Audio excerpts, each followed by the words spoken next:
second. He made 95. Someone made. Wait, hold on. Close to Robert. So he made 95 million. Oh my Although god. Sweden, along with Interpol, has requested for.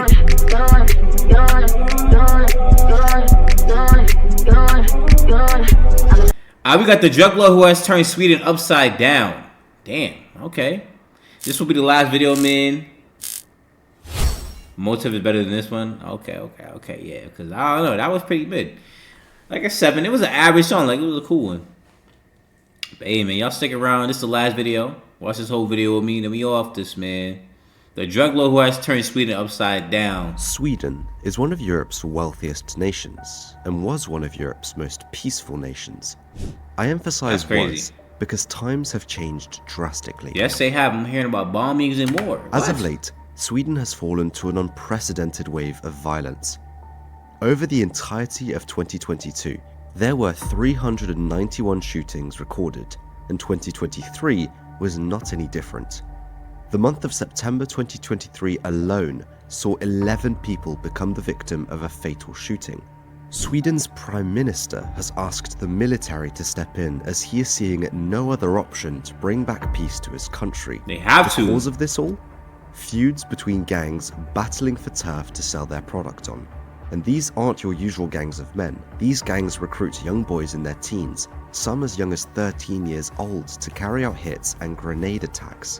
One man in particular has a strong hand in what is happening in Sweden right now, making him one of the most wanted men in Sweden.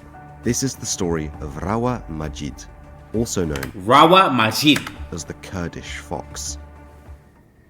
Rawa Majid was born on the 12th of July 1986 in Iran to Iraqi parents.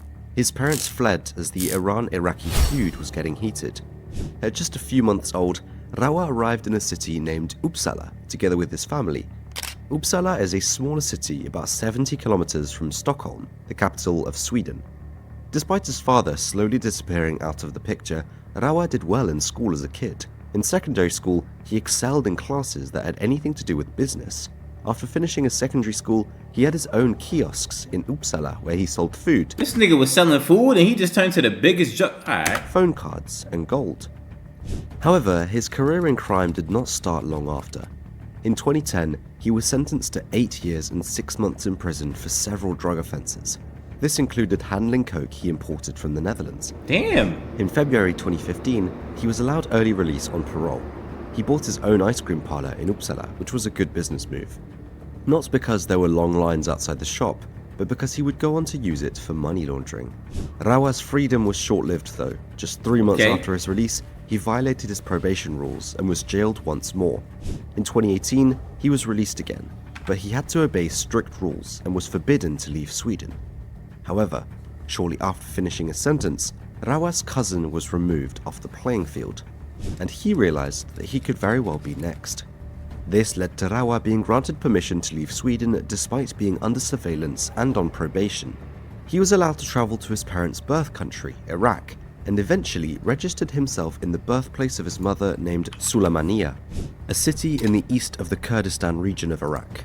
It must be said that right from his release, Rawa picked up where he left off and started smuggling and selling narcotics again. It wasn't until 2020 that he had emerged as the top drug smuggler of Sweden after police were able to hack into the encrypted messaging database he used. Prior to this hack, Swedish police were unaware of how big Rawa really was in the Swedish smuggling world. But how did he operate? Well, by now, Rawa Majid is better known as the Kurdish Fox, leader of the Foxtrot gang. The core members of the gang are said to consist of Rawa's family members as well as close friends he has known for years. All combined, those are about 10 people, aged between 25 and 35 years old. The core members can be identified by their golden fox rings and chains they wear. The Foxtrot gang mainly focuses on bringing in large shipments of drugs into Sweden to then sell them on to other gangs. They are also notorious because they do not shy away from using excessive violence. PGP messages have further revealed that at least since 2020, Majid was in total control of the Foxtrot gang and its business. I heard about them. I heard they were the biggest in Sweden, bro. You gotta think there are 10 in Sweden. Yeah, but that's insane. Transported the drugs, this is wild. Like, this is insane to me, and the bro. people that guarded the stash houses. The hacked PGP messages led Swedish police to intensify their investigations into Rawa. After a year of investigations, they managed to locate him in Iraq. Together with Iraqi police, they set up an operation and raided the house Rawa was supposed to stay in November 2021, but unfortunately for them, he had just fled, and all they found was a bunch of mobile phones. The fox was gone. It was immediately speculated that Rawa had the right contacts in Iraq, and that he was warned prior to the raid that he had to move. Right after this raid, Rawa relocated to Turkey. It remained quiet around him for just a few months, but then, in March 2022, his name would pop up again, this time in relation to a feud between his Foxtrot gang and the Bandidos, another gang in Sweden. Reason for the feud? 2 large shipments of drugs that were seized by Swedish police on February 11th and 14th. This feud would go on to have serious consequences. Just 2 weeks after the seized shipments, the Bandidos... Wait, 50's a part of Foxtrot? I never knew that. I'm not gonna lie. Clubhouse was shot at. Nonetheless, this was nothing compared to what was about to come. It would go tit for tat, with some of the most notable actions being that of the 4th of March, where an innocent barber was removed off the playing field. The man drove in his white Mercedes near the Bandidos clubhouse as 17... Yo, why does every drug dealer get a white Benz, bro? ...year-old Peter Hassan Hagi But stopped next to him and riddled him with bullets. The other... Oh shit, what the fuck? ...involved in these gang crimes come from migration backgrounds. The report that was made in 2022 claimed that 85% of the suspects involved in the fatal shootings and other attacks were either born outside of Sweden or had at least one foreign-born parent. 2 weeks after this hit, Rawa ordered his troops to get ready for new actions against the Bandidos, and so they did. On the 28th of March, a young man can be seen running into a gym and downwards onto the staircase. It's evident that he came with a mission. Let's look at the video. Okay.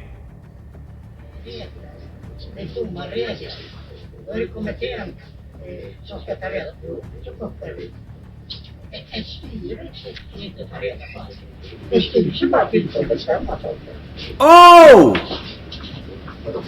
What?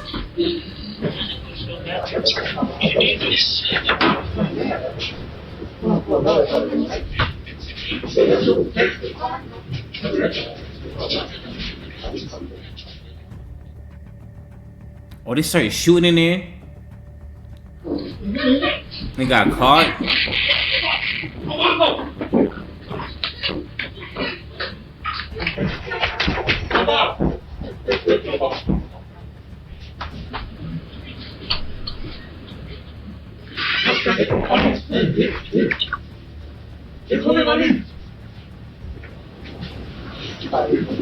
Yo! What the fuck? The young man could be seen going downstairs into the gym area. Here is where he struck someone, and you can see bystanders running up the stairs in total panic. Shortly after, the shooter also ran up the stairs again. He even tried to escape through the wrong door before someone guided him in the right direction. His mission? To remove a highly ranked Bandidos member that was also in the gym. The end result? He struck Frederick, a totally innocent man who did not survive. The hitter was just 16 years old when he did it. While all this was happening, Rawa himself remained at bay in Turkey. However, he would get in serious trouble himself too. In April 2022, Ali Eren was doing his job as a gardener in the Turkish city of Marmaris when he came across a pouch that someone had left behind. Upon opening it, Ali found bundles of cash stuffed inside the pouch. What? Despite making a meager salary as a gardener, Ali did not take this chance to pocket the money for himself. Oh, come on. Alright, I'll let him rock. He decided to inform the police. At the station, they had counted multiple currencies with over $12,000 in total value. After checking the security cameras located near the park, police managed to identify a man called Miran Otaman. They invited Miran to the police station to pick up the pouch, which Miran of course gladly did. He introduced himself as a shipping tycoon and left behind $400 as a reward for Ali. But police had a weird feeling about this Miran Otaman. They decided to run his ID through all their databases and discovered... Y'all taking that 400? Nigga, I need a band. I need $1,000. No cap. This was not Miran Otaman. Yo. This was an internationally wanted man. a man that had an Interpol red notice out for him. The man who they had in front of them was actually fugitive Rawa Majid, not Miran Otaman. After further investigation, Turkish police raided Rawa's villa, where they found unlicensed weapons, large sums of cash, and luxury items such as designer clothes, watches, and more. He had rented the villa with the same fake passport. During his first questioning, Rawa said that he was surprised that he got caught. I had a very high quality and well-designed fake passport. I never thought I would get arrested when I went to that police station. Was this the end to his story? Was one of Sweden's most wanted criminals finally caught and ready to be extradited? Well, no. Rawa had purchased Turkish citizenship via Turkey's Golden Passport program for approximately $400,000 in 2020. Hey, Turkey has become a safe haven for criminals, as they are able to purchase citizenship by investing the aforementioned amount into real estate in the country. Although Sweden, along with Interpol, has requested for his extradition, Turkish authorities have refused to do so for two reasons. Reason number one is his Turkish citizenship, and number two is because Sweden has refused to extradite people to Turkey whom Erdogan identified as terrorists. Rawa's extradition has become a political game. To make matters worse for Swedish authorities, Turkish authorities have refused to do so for two reasons. Reason number one is his Turkish citizenship, and number two is because Sweden has refused to extradite people to Turkey whom Erdogan identified as terrorists. Rawa's extradition has become a political game. To make matters worse for Swedish authorities, Rawa was released by Turkish police a few weeks after his arrest and is now essentially a free man again. Oh, and after all this, Ali got a reward. Wait, hold on a second. He made 95. Someone made. Wait, hold on. Close to Rawa, so he made 95 million. Oh my Although God. Sweden, along with Interpol, has requested for his extradition, Turkish authorities have refused to do so for two reasons. Reason number one is his Turkish citizenship, and number two is because Sweden has refused to extradite people to Turkey whom Erdogan identified as terrorists. Rawa's extradition has become a political game. To make matters worse for Swedish authorities, Rawa was released by Turkish police a few weeks after his arrest and is now essentially a free man again. Oh, and after all this, Ali got a reward for his honesty. Keeping the pouch might have been a better option afterwards. It would have been. No cap, it In would have April been. 2022, right when Rawa was arrived in Turkey, Swedish police shared an extensive police report about Rawa Majid and his Foxtrot gang with the aim to help Turkish intelligence prosecute Rawa. Information such as their suspected locations, That's cap. pictures of them and what they are being accused of, and more evidence. It was part of Operation Yilan. The report was labelled highly confidential and was only allowed to be read by certain police officials. Little did they know was that the document was leaked back to Rawa and his associates. Late in 2022, they arrested a suspect of the Bridge Network, another Swedish gang. Upon further investigation, they found a silver iPhone. After taking a closer look at this iPhone and going through its contents, they found the highly confidential report they had made to help Turkey. Someone had leaked it. Swedish police immediately rang the Fort Rock, wait, hold on. Fort Trod versus Joy Gubin? That's a video? I'm about to watch that. alarm. This is my last video today, but extremely serious. tonight. The Swedish I'm gonna do official it. suspects a Turkish government official of leaking the documents, though they do not have any concrete evidence yet. After all that turmoil in Turkey, Rawa and his Foxtrot gang found themselves in yet another very heated feud in late 2022. This time, it was with Mikhail Tenezos and his Darlin gang. Though it must be said that the feud might have already started as early as 2020. Mikhail Tenezos is a 25-year-old man, also referred to as the Greek, who, despite his young age, has allegedly managed to become a leading figure of the Darlin gang and also lived abroad for his own safety. Mikhail used to be a promising hockey player, who slowly but surely strayed away Y'all play hockey? Nah, I ain't know that, bro. from school and hockey to hang out with his gang. Some Oh, of his okay, former the hockey Darlin gang- teammates were surprised The game on the Darlin gang and the Greek is with Thrive. to hear what has shit. become of their former teammates. For me, it's completely unimaginable, one of the team leaders said. Mikhail would have made it far if he had stuck to hockey, another leader said. He was a guy who took matters into his own hands and trained very hard. People respected him. It was known that he hung out in the wrong circles, even as a youngster, a former teammate said. It was clear that his association with the gangs at an early age led to Mikhail moving on from hockey and focus more and more on the gang life. Swedish crime journalists have said that the feud stems from a battle over the supply of narcotics in the city of Sundsvall. The city of Sundsvall was long supplied by the Darling gang. Rawa Majid's Foxtrot gang has tried to muscle themselves in on the Sundsvall market, which led to the start of the feud, as the Darling gang was not going to let that happen. They really find over territory for these drugs. That's crazy. This shit feel like a movie. This shit really be However, real life. It should be noted that it is also reported that it was actually the Foxtrot. It's like you know something be happening, but just like getting a backstory on it, like this should be crazy. Like, this could really be a whole movie on a TV show, bro. Gang had control over the city of Sundsvall, and that the A Darling whole gang movie, tried to force its way in. like Either way, it had become a a battle TV for show, whatever, turf, movie. and it definitely has not been something we have seen before in Sweden. This I feud bet. was truly ruthless. In the first 26 days of this year, there had already been 13 bomb attacks, Oh meaning there my was one god, 13. Damn. attack every 2 days. One of the most notable incidents in this feud happened on the 21st of January 2023. A video surfaced that Join that Discord, bro. You could put whatever. Just put in the reaction section. Anything you want. I'm gonna do it next stream. depicted once again how reckless this feud was, as well as how far these foot soldiers went. The video shows an apparent teenager.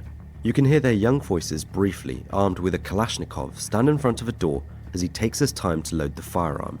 He aims at the door and unleashes 15 bullets right through the door. Yo. The apartment was home to the ex-girlfriend of rapper Thrife, Oh, that's where Thrife comes in. who is said to be linked to the Greek.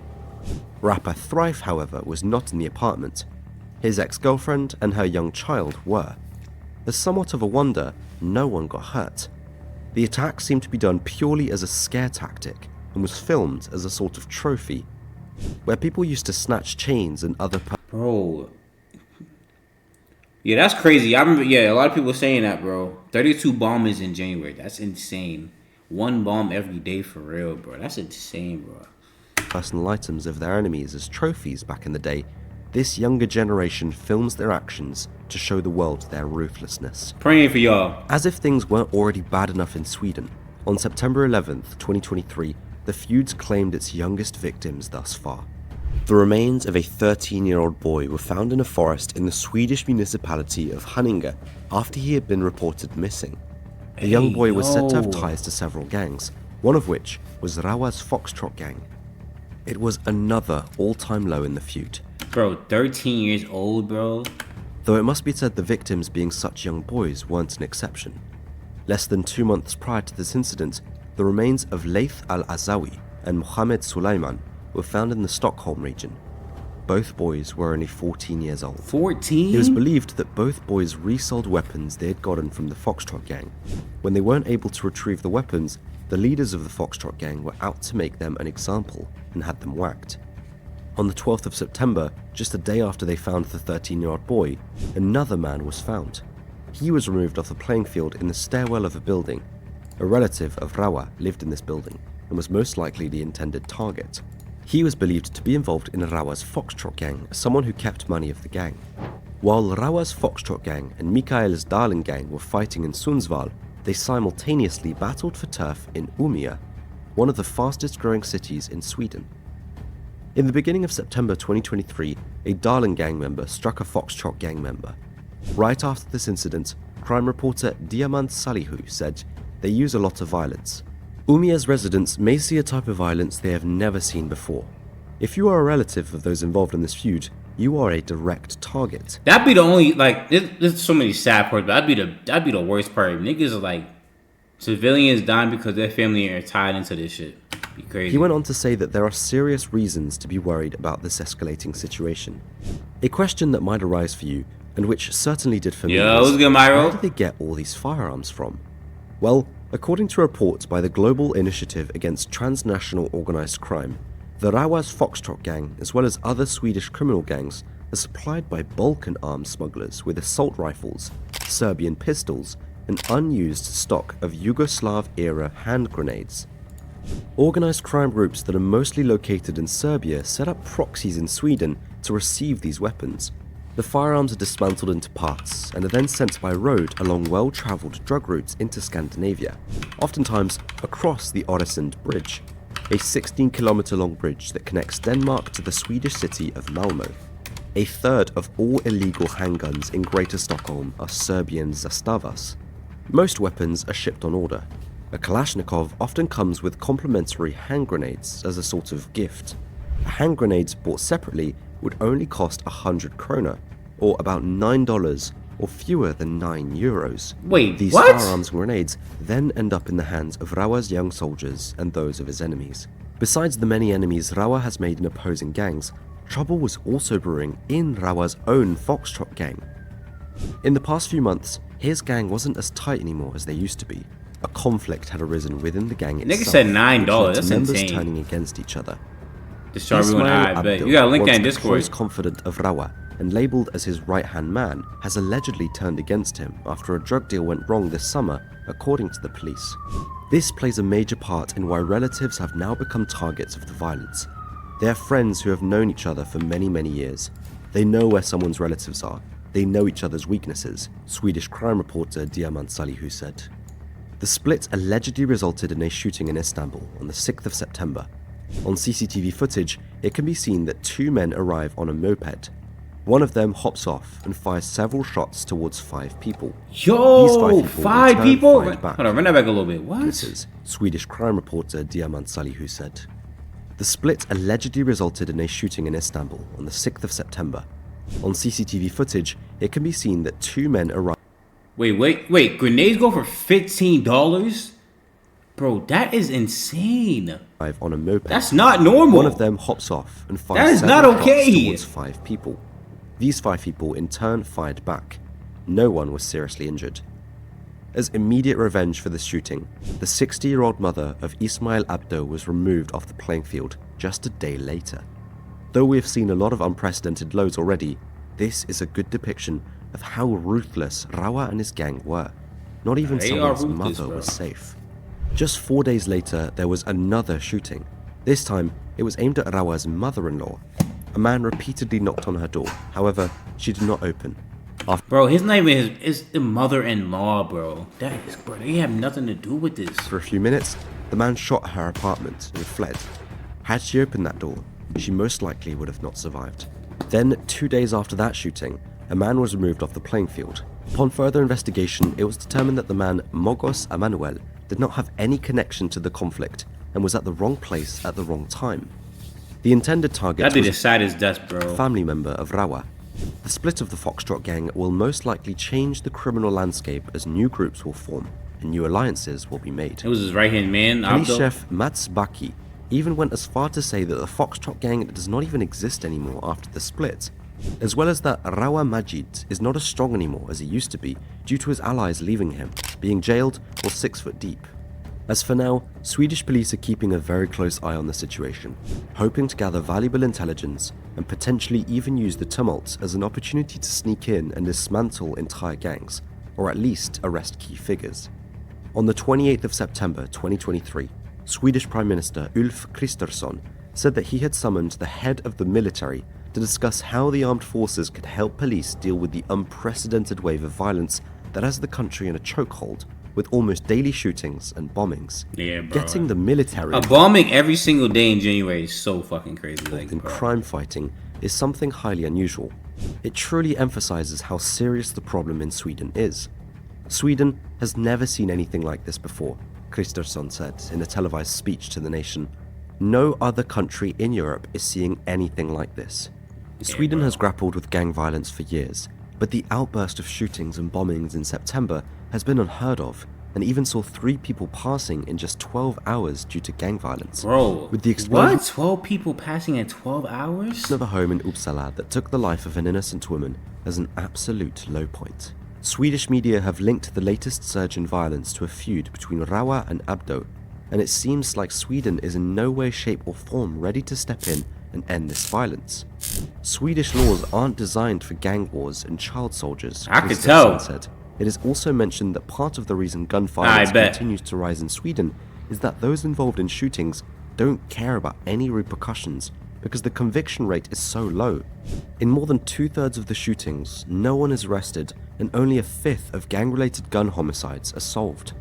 So at the time, they're not solving cases, and on top of that, they're not even giving niggas like the right amount of time, bro. This is crazy. Or they gonna get the younger niggas, and them younger niggas ain't gonna get too much time. They probably gonna get like 2 years, 2-3 years. Sweden is left to battle a problem that only seems to get worse. From the ongoing shootings throughout the country, to Rawa Majid remaining at large and out of the hands of Swedish authorities, to young boys who are waiting in line to work for the gangs. For now, there does not seem to be a solution that would solve all this violence. It is expected that Rawa remains hidden somewhere in Turkey, and that young boys will keep on working for the gangs at the cost of their own future. Many more videos on this topic will follow. This was just the start. If you have enjoyed this video, please be sure to leave a like, a comment sharing your thoughts, and subscribe if you haven't already. It only takes a second and immensely helps the channel. See you in the next one. Wait, there was a Fox member that lived in your apartment building? That's where the door flew off, bro. That's insane, bro. They was on a hunt. Yo, dub video from, let me see. I didn't even see it. To Harlem Crime Boulevard. Hey, dub video. No cap, dub video. That's insane, though.